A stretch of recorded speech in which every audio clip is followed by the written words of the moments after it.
Hi friends, Sunday special chicken gravy பண்ணலாம். Masala ready பண்ணிக்கலாம்.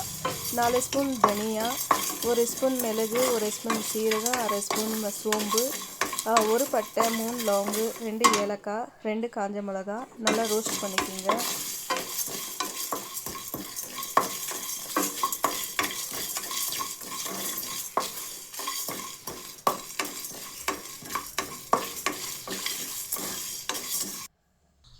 நல்லா ரோஸ்ட் பண்ண உடனே மிக்சியில் போட்டு பவுட்ரு பண்ணி வச்சுக்கோங்க. ஒரு கடாய் வச்சுக்கோங்க. கடாயில் ஆயில் விடுங்க.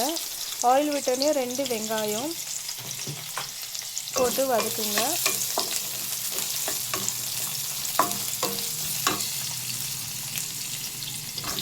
அது கூட 2 தக்காளி, கொஞ்சம் தேங்காய் போட்டு வதக்குங்க. மிக்சியில் போட்டுட்டு அரைச்சிடுங்க. ஃப்ரை ஆனோடனே திருப்பியும் கடாய் வைங்க. கடாயில் ஆயில் விடுங்க. ஆயில் விட்டோடனே 1 வெங்காயம், காஞ்ச மிளகாய், கருவேப்பிலை போட்டு வதக்குங்க.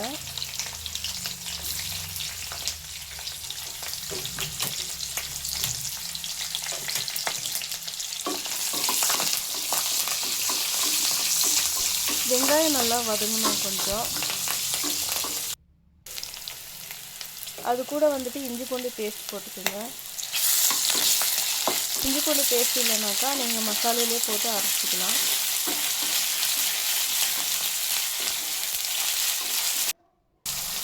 இப்போ தக்காளி போட்டுக்கலாம். தக்காளி போட்டு வதக்குங்க. அது கூட சால்ட் போடுங்க. சால்ட்டு, மஞ்சள் பொடி போடணும்.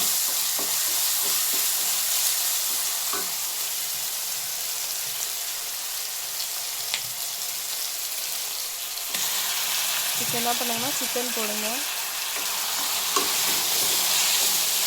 சிக்கன் போட்டு நல்லா வதக்குங்க.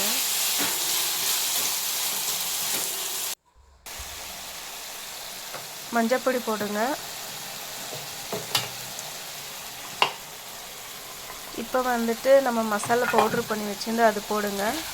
அது போட்டு நல்லா வதக்குங்க.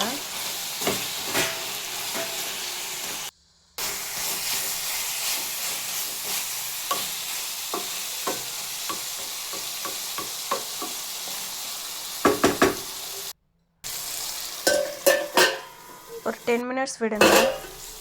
10 மினிட்ஸ் ஆனோடனே பாருங்கள், மசாலா சிக்கனு எல்லாமே நல்லா மசாலா பிடிச்சிருக்குது சிக்கனில்.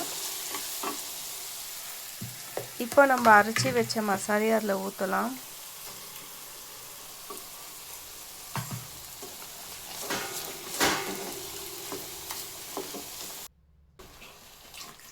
மசாலா நல்லா ஃப்ரை ஆகிடுச்சு. இப்போ நம்மளுக்கு வேணுமான இருக்கிற வாட்ரு ஊற்றிக்கோங்க. நம்மளுக்கு எவ்வளோ குழம்பு வேணுமோ, திக்னஸ் எவ்வளோ வேணுமோ அவ்வளோ எடுத்து வச்சுக்கோங்க. இப்போ மூடி போட்டுருங்க. நல்லா கொச்சிச்சு.